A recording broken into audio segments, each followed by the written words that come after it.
Tinokushingamidzai zvakare hama, rava zuva rezvondo. Pane chidzidzo chatakatanga mavhiki akapera chashuwa napuwa. Nhasi uno tiringokupai zvimwe zvacho zviri pamharidzo yakabuda ipapo. Chakanga chine mapatsi akawanda asi hatina kunge takakupai. Takungokupai zvimwe zvinobuda ipapo nokuda kwekuti vanhu vakumbira. Hatisi kuzochipedzesa tikupai mapatsi akasiyana, tiringokupai zvimwe zvinobuda ipapo. Shuwa napuwa takaiverenga pana Exodo 1. Zvikanzi pane vakanzi vafe naFaro. Faro akanga ataura kuti pane vanhu vanofanirwa kufa pakati pevanhu vanozvarwa veimba yaIsraeri. Zvikanzi vanakomana vose vachazvarwa ngavafe, asi vasikana ngavararame. Asi kubva pane vose vakanga vafanirwa kufa, takaona Mozisi achinyuka. Tikati isusu haana kukurira muimba yavaHebheru, wakandokurira muimba yaFarao. Uyezve Mozisi ndiye wakazova muponesi wevanhu vake veIsraeri. Tikazvitarisawo tinoona kuti nangwe naJesu haana kukurira pakati pevanhu vake veJudha. Haana kutongokurira kana muJerusarema ravaJudha. Wakandokurira muGariria ravaHedheni. Asi ndiye wakazovawo muponesi wevanhu vake veIsraeri.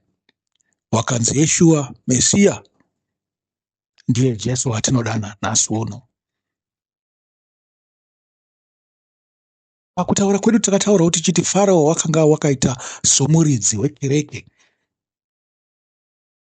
Kereke yakatanga nokunaka pakutumirwa kwaJosefa achiendako Igupta. Asi kereke yakazopedzisira yane huipi. Yakaona kuti vanhu vaipinda mukereke yavo yakanga iri nzira yokuti vaite upfumi. Vabva pakushumira chidanho chatinopuhwa naIshe wedu Jesu Kristu, vava kutora mari muhomwe dzavanhu. Farao takamufananidzawo navaJudha veimba yaAroni navakuru veimba yaIsraeri navanyori varidzi vekereke. Ndivo vanhu vakanga vakaipa. Nyangwe zvavo vakanga vakabatiswa zvinhu naMwari, vakambotanga vachiita kunge vanoteerera.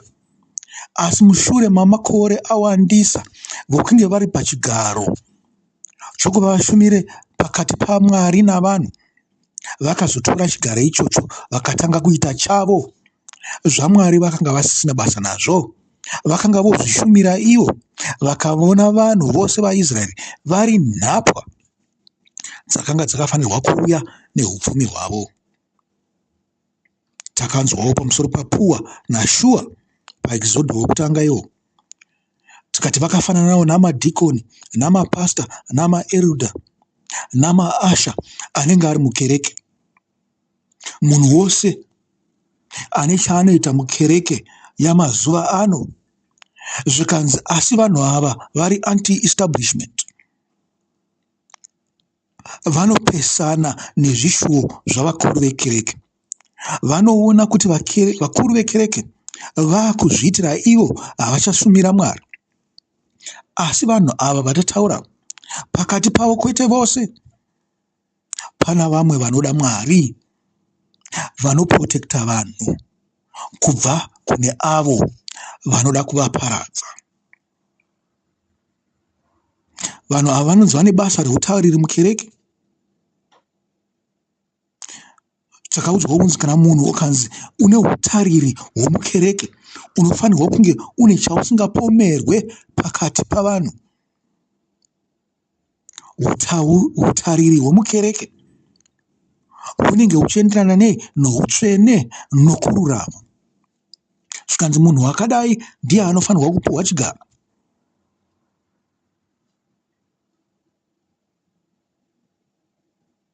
Anofanirwa kunge achipa mhosva ndiani? Vakuru vekereke here kana kuti vanhu vanopinda mukereke zvikanzi nyange ukapuwa mhosva navakuru vekereke, asi vanhu ngavasave nemhosva newe.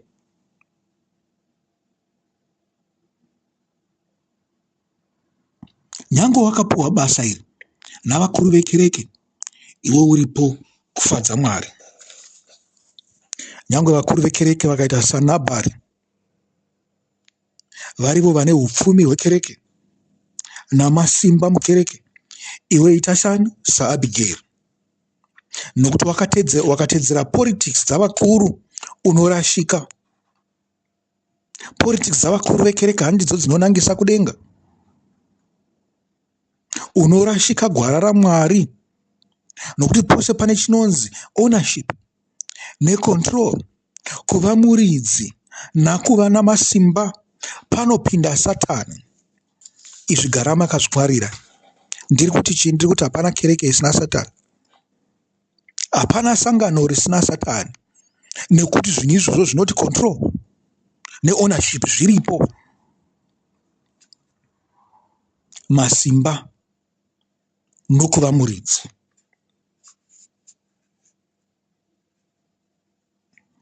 Ivasashuwa napuwa vakanga vakangwara, vanoziva kuti basa rinoitirwa Mwari, kwete kukudzwa kana mari. Ishe wedu Jesu Kristu anoti mungashumira Bheraera naMwari pamwe chete here? Asi makatarisa mune mamwe magwaro, mune mamwe mabhaibheri, munonzwa zvichinzi ungashumire mari here naMwari pamwe chete?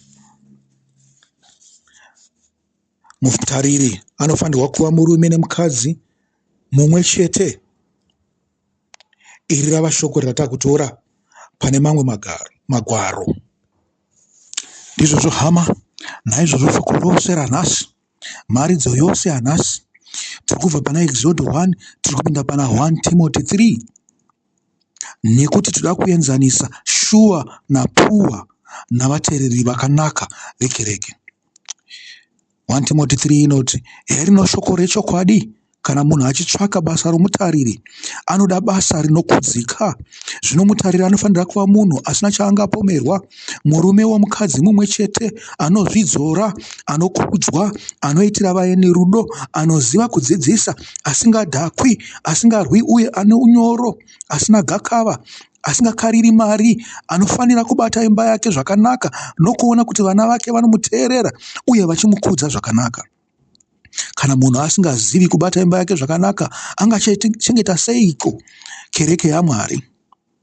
Asava mutendi mutsva, nokuti angazozvikudza akazotongwa zvimwe chetezo sadhiabhori. Anofanirawo kupupurirwa zvakanaka navari kunze, kuitira kuti arege kuzvidzwa uye agowira mumusungo wadhiabhori. Amen. Ndo zvatiri kutaura pamusoro pevatariri vakaita sashuwa napuwa, vanonyuka kubva mukereke ina vamwe vari pamusoro, vabati vakaipa. Nhasi uno hatisi kuzotaura zvose zvose, tiri kungokupai nyemudzo chete pamusoro pevhesi 1, 2 ne3 ya1 Timothy 3. Amen. Zvikanzi mutariri anofanirwa kuva murume ane mukadzi mumwe chete. Mukadzi ungamirira kereke, kereke ichimirira doctrine. Muri kubanzwa? Kana isusu takati doctrine, hatisi kureva zvamunodzidziswa kukereke, tiri kureva inzwi rawakabata kubva pane zvawakadzidza mushoko raMwari. Ndiyo doctrine. Nokuti madoctrine haafanani. Nyangwe tiri vekereke imwe chete, tichipinda nguva dzimwe chete, tinosiyana pamafungiro. Isu takadzidziswa zvimwe chete. Pane zvatinoketa kuti izvi ndingakwanise kuita izvo, izvi handibate izvi, izvi ndingangotaura zvangu kuti ndizvo zvandinoita, asi ndisingaite. Munozviziva kaizvo? Ndokutaura kwandiri kuita. Asi tinoziva kuti mudzidzisi mumwe chete Makanzwa Ishe achitaura pana Matthew 23 verse 8 kuti kune mudzidzisi mumwe chete, kuna Mwari mumwe chete, kuna Baba vamwe chete. Naizvozvo zita raBaba ndiani? NdiBabazve. Nokuti kuna Baba vamwe chete, kwete Baba vepanyika, kwete ana papa vekumakereke kwenyu. Baba ndivo variko kumusoro. Vamwe vese vamuri kuti ana baba hazi havana baba, kungotodza nokuvakudza. Naizvozvo isu tose vanotenda, zvisinei kuti tiri vakadzi kana varume, vasikana kana vakomana, tiri vanakomana veumambo, vanakomana vemunhu mumwe chete, vanakomana vaMwari mumwe chete, ndivo Baba vedu vari kudenga. Kana zvadaro zvinoreva kuti kukereke hakuchina mukuru, asi tose tiri pasi pedzidziso yaIshe wedu Kristu Jesu, nokuti mudzidzisi mumwe chete.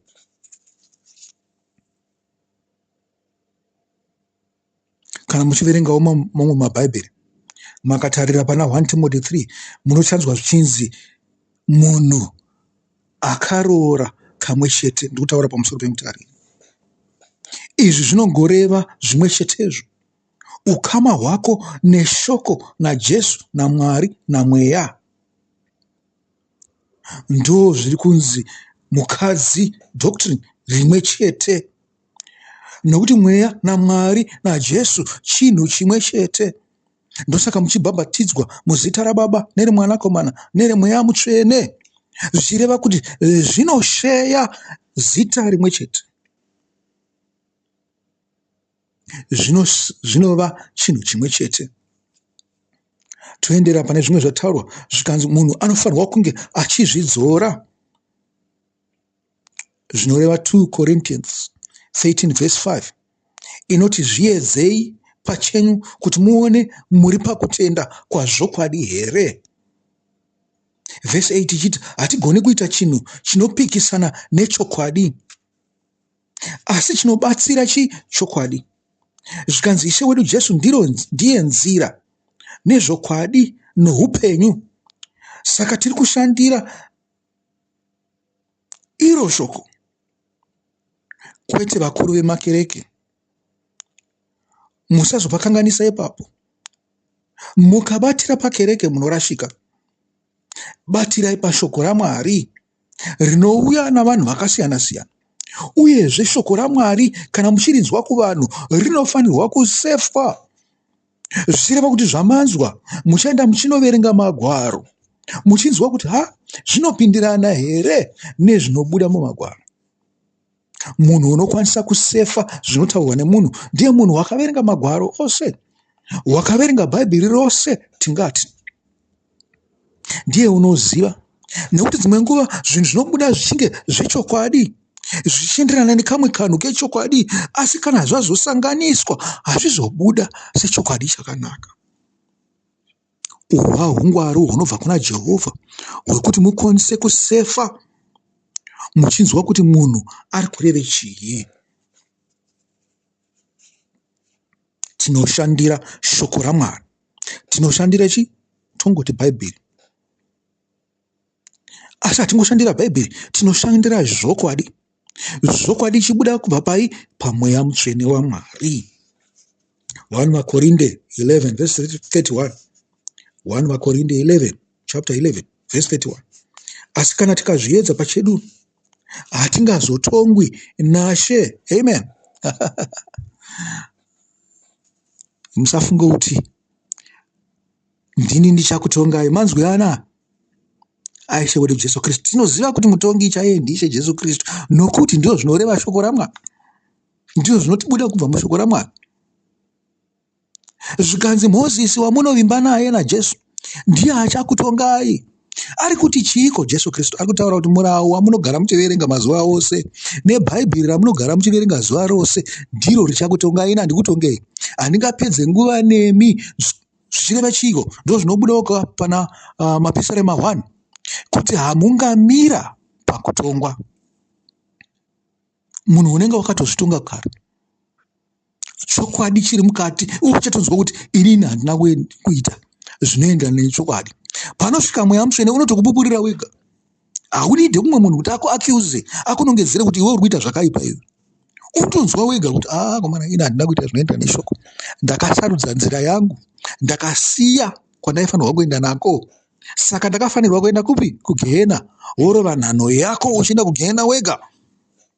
Usina munhu akupomera mhosva. Zvekuzoti tichamirira mufundisi, tinozobvunza kuti mufundisi, ko ndeipi? Hamungandirevererewo here ndipinde kudenga? Hakuna mufundisi anenge achikureverera. Naiye anenge achida kutorevererwawo, anenge achitochemawo. Mweya Mutsvene uchitomutengesa maari kuti iwewe waiziva shoko sei wakaita zvinhu izvi. Naiye anenge achitorovawo nhano nekukurumidza akananga kugehena. Verse 30 to 32. 1 vaKorinde 11 inoti muchati tiri vashumiri vaShe, asi muchirwara makapera kufa, panze pekuti titi kuzvidzora. Amen. Tingati kuzvibata chinhu chimwe chete ichocho. Kana uri munhu, hapana munhu anonzi mushona isachi, kana uchiziva chishona, kuzvibata tingati kungwarira mafambiro ako zvinoenderana netsika nemirau. MuBhaibheri mune tsika nemirau, asi nyangwe nekudzimba dzenyu nekudzimba dzemadzibaba enyu kune tsika nemirau. Zviri kwamuri kuti musarudze kuti mirau yamunoita kudzimba dzenyu yerudzi rwenyu inoenderana neumwari here kana kuti kwete. Bhuku raLamentations kana kuti mariro aJeremiah 3 verse 40 inoti zvinonzi zviedzei kuti muone hamusi pakurasika here. Kurasika kunopupura kuchiti muri kutevera vakuru vekereke here kana Mwari. Ngatinzverei nzira dzedu uye ngatidziedzei tigodzokera kuna Jehovha, kuna Mwari. Tisimudzire mwoyo yedu namaoko edu kuna Mwari, tichipupura zvivi zvedu. Dzimwe nguva ungatikanganwira, nengoni dzake huru wakapindura minyengetero yedu. Amen. Zvino tichagoti kudii pamusoro pekukudzwa? Ini ndinoti ngakubve kuna Mwari kukudzwa kwenyu, kwete kuvanhu. Kusiri kukudzwa kwekungoremekedzwa sezvinoitwa makoronyera ose atinoona muparliament anonzi mahonorable, makoronyera emuhurumende. Asi kukudzwa kwekuti ndine hungwaru hwaMwari. Amen. Tinoda vanhu vane hungwaru hwaMwari, vanonzi nevanhu takaenda kwavari tinowana donhodzo romweya. Vanonzi navanhu takaenda kwavari tinowana chingwa chinogutisa chazvokwadi. Ndivo vanhu vakafanira nokukudzwa ivavo. Mapisarema 84 verse 11 anoti Jehovha ndiye anopa nyasha nekukudzwa kune vanofamba zvakarurama. Pua naShua vakakudzwa, rangarirai kuti zvakabva kuna Mwari. Kukudzwa kwaShua naPua kwanga kuri kubva pana vanhu here? Kwete. Mwari ndiye akavapa mhuri dzavowo. Zvichirevei kana takuzvisandura zvikanzi Pua naShua vakazotangawo makereke avo, vakaitawo masangano avo. Nokuda kwekukudza Mwari, kwete kwekukudza kereke navakuru vayo. Pane musiyano ipapo. Nekuti nyangwe anokudza kereke navakuru vayo anotangawo chimwe chinhu, chidhoma chechechi chaanenge anacho, chaanenge achitoti chechi, achitonodedzera mumaraini, achipaumba kutaura akamira pamharadzano dzenzira, achiti huyai mupinde mukereke muponeswe. Vanhu vanopinda makereke ezvidhoma, makereke emasiramusi, makereke ehuipi, mamwe makereke takatonzwa kuti ndeyenyoka. Muri kuzvinzwa? Hama dzangu, Ishe Jesu Kristu akati handingakubvisei munyika, ndozvaanotaura achitaura kokupedzisira achinamatira vadzidzi vake. Zvikanzi asi ivai neava zvavari munyika sezvamaiva neni ndiri muno munyika ndiri pano pasi. Kereke dzezvidhoma dzamuri kupinda idzi, Mwari ngaave nemi kuti mukwanise kukanganyimo.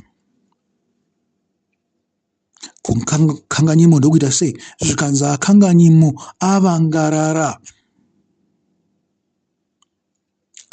kuita sei? Kuita zvakarurama nyangwe zvake ari mukati mezvinhu zvisingawirirani naMwari, ari pakati pavanhu vasingakudze Mwari, ari pakati peSodhoma neGomora. Rambai makabatira kuitira vanhu zvakanaka, nokuti munhu wose waunosangana naye ari kuuya kuna Mwari kana kuti ari kuda kuuya kunotendeuka, muyeni. Muri kuzvinzwa?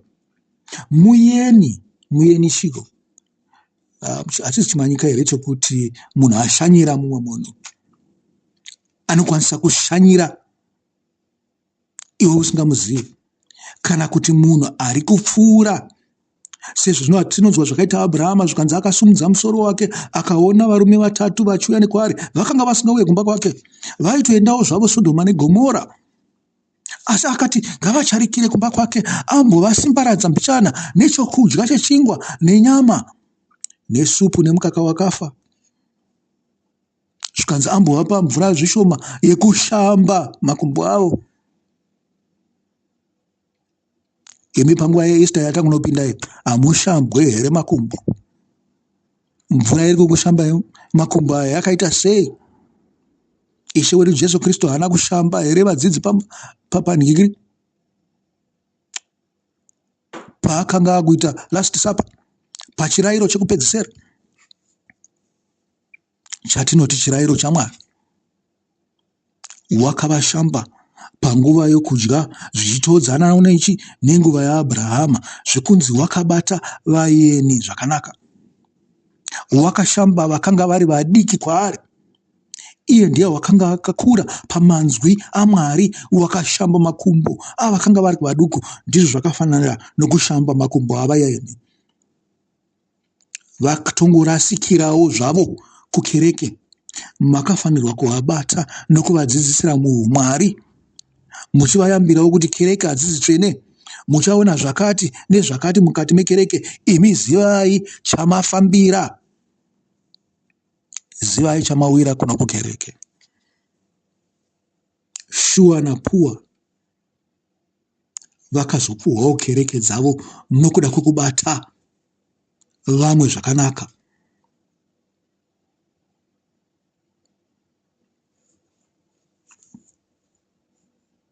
Tinoziva kuti isu tose tiri hama, uye Ishe anoti tiri vana vaMwari mumwe, uyezve pamweya tose tiri vanakomana vaMwari. Kana zvino zvichinzi itirai vayeni rudo, zvinorevei? Zvinoreva vasati vapinda, asi vari kuuya kuzopinda muumambo hwokudenga. Vanhu vari kana kuti vangangodaro vari kuda kutendeuka. Chinhu ichi chine chekuita nokuzvidzora. Uyezve mumaziso evari kutendeuka, munhu angakokudzika kuti iwe ungangodaro uchikodzera kukudzika kana vakakuona uchiita izvi mukereke. Hakuzi kutora vanhu nyange mubva mukereke iyoyo namasimba ehuro, asi vanhu vanotevera munhu wavanoona kuti ari kuita zvakanaka. Kusara kwokunge muri kereke dziya dzinofomwa muhuhori. Kereke zhinji dzakafomwa muhuhori. Vafoma chaizvo vakabuda vakanotanga kereke dzavo kunze, vakanoita zvekunoba vamwe vanhu mukati mekereke dzavamwe. Vanhu vakauya kuzounganira kwavari, vakaita sevanhu vaya vakaunganira Dhavhidhi, zvikanzi zvakanga zviri zvigevenga, vanga vasiri vanhu vakarurama. Naizvozvo unoona kuti kereke zhinji kumusoro kuri zvigevenga zvoga zvoga. Kune masatanists, kuna varoyi, kune n'anga, kune zvidhoma zvavanhu, asi pane vamwe vanotendeuka votanga kereke dzavo zvakanaka. Vanotozoita zvekusvagwa navanhu kunzi vari kupiko ava, hatichavaona mazuva ano. Wozonzwa kunzi aiwa vakaendawo vakuzviitira pavo, motoona vanhu vakubuda mukereke imwe yavakuenda ikoko. Shuwa napuwa vakazopuhwa kereke dzavo naMwari. Iri inzwi rinokwanisa kubva kudenga pacharo, iri inzwi raunokwanisa kungonzwa mumwoyo mako, iri inzwi rokuti unongokwanisa kuzvifungira pachako kuti ndagarisa muno mukereke, zvichida ndangofanirwa kumbotraya zvakare. Chinhu chinongouya mupfungwa dzako. Handifungi kuti pane munhu anopinda mukereke achinoti ndoda kuzondotanga yangu kereke, asi vazhinji vanoenda kukereke vanenge vachiti toda kunonamata navamwe.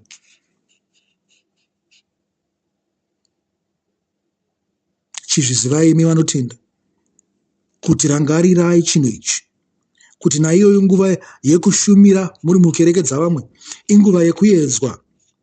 Ndosaka muchinzwa kuti pana vaHebheru 13:2 inoti musakanganwa kuitira vaeni rudo, nokuti vamwe mukuita izvi vakashumira vatumwa vasingazvizive. Amen. Pakupedzisira tinoti evai nokudzidzisa kwakanaka, muvewo nokudzidza shoko kwakanaka, nokuti kudzidzisa kunobvawo pakudzidzawo. Simbai kuverenga magwaro nekunamatira nzwisiso. Hama dzangu, ndinoti ivai nevhiki rakanaka. Mwari akuropafadzai, akukomborerei, chiso chake chivhenekere pamusoro penyu, akuitirei nyasha, akupei rugare. Tichinondosangana zvakare muvhiki rinoteera. Chisarai.